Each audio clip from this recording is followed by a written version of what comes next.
Hi everybody. I thought I'd just have a little rest with my friend Nomad here. Nomad has a head that I reckon is probably bigger than mine, and he actually is so well behaved right now, but that's because he's completely anaesthetized. He wanted to eat me about an hour ago, and we have given him some great chill out pills, but now we've completely anaesthetized him. And so unfortunately young Nomad is going to have a knee surgery. He has ruptured his cruciate, and so what these amazing nursing team have done is they've clipped his leg, and we're going to be making an incision just on the inside of this the knee here, and we're going to be changing it. And I'm going to talk to you as I walk up to the x-ray, and I'm going to show you. But the main reason that I wanted to talk to you today about this is that Nomad doesn't have insurance. And the cost of the procedure is probably going to be about $4,500, even though he is about 70 kilos and has a head that's heavier than mine. And so I've talked to you guys before about insurance, but it's just happened that I've just received an email from a very good client this morning, Hannah, and if you're listening, please make sure that you take notice.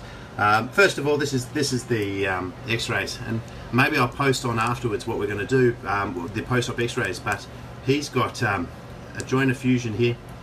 He's got a lot of movement in this knee. He's got the starting of osteoarthritis here and here, and there's a little bit of roughening on here, but what we're going to be doing is moving this piece of bone forward by about 1 centimetre, and you can see the measurements. This is all to scale. I don't know why it's not reading that, but let's see if I can get that for you. No. Oh, look, there it is.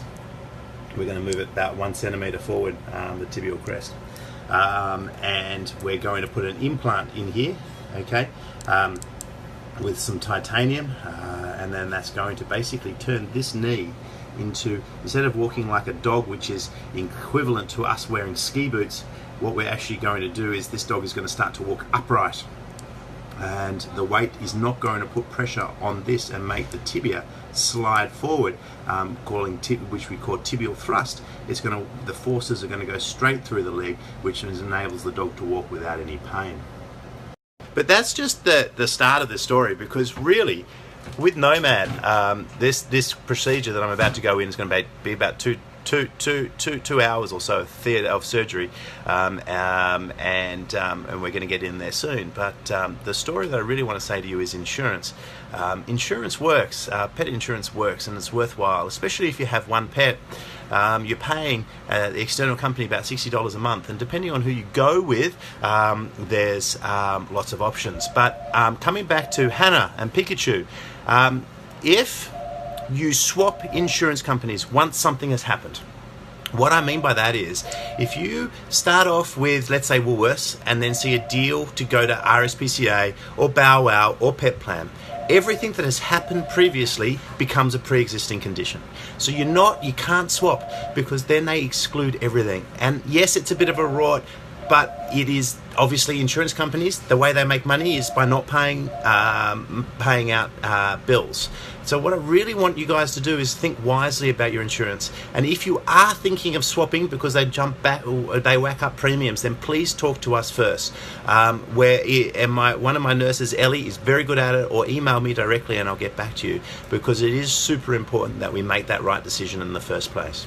Now, what do we recommend as insurance? We can't say to you, I recommend this policy. It's not what we do. We have no vested interest in insurance policies. Some of the insurance policies companies come out and they actually offer rebates to the veterinary hospitals. I don't get anything from the insurance companies because I don't want to be linked to any of these situations. But what I would say to you is that in essence there are only two options. There's Pet Plan. And as far as I'm concerned, Pet Plan has a fixed excess. You could choose the middle policies. It has a fixed excess of about $150. And they start adding in different things as pets get older. And then on the other side, you have all the PetSure policies. They're all the same. You can look and you can try and tincture, but Bow Wow, RSPCA, Woolworths, Coles, Bupa, HCF, Medibank, they are all identical. They all offer 20%, they all take a 20% cut. And so I don't really mind which policy you get. And to be honest, for this procedure, which is going to be about $4,500 that I'm about to go into. With Pet Plan, you pay $150. That's it. That's all you pay. With the PetSure policies for cruise ships, they limit what they pay to $2,500 or $2,600. That's flat, okay. But for other procedures, they would only take 80%. So just if we were talking about a broken leg or something, and it was $5,000, with Pet Plan you pay $150. With PetSure policy, so whether it be ProSure, Woolworths, or whatever, there's about 30 banners on that particular brand. They will rebate you 80%, which is about $4,000. Now, on the flip side, if you come in and your dog or cat has the squirts, a little bit of diarrhea, okay, now if the bill is like $150, with Pet Plan you'll get nothing, but with the ProSure set, with the PetSure set of policies, you'll get 80% of that back, so you'll get something like $125, $130 back. I hope that makes sense to you. If there are any questions, it's all written on our website. Go to it, vethq.com.au. Send me an email, by all means. I'm very happy to help as much as I possibly can, because we want to make that bond between you and your pets the perfect bond forever, and we don't want money to get in the way of it. Unfortunately, money does get in the way of it. It's much better from that angle. I got in trouble for my nose hairs on the weekend by my wife, so I think I've tucked them in, so that's all good, but you certainly don't want to look like that. Okay, have fun, everybody. Have a great day. Happy Monday or Tuesday. Bye now.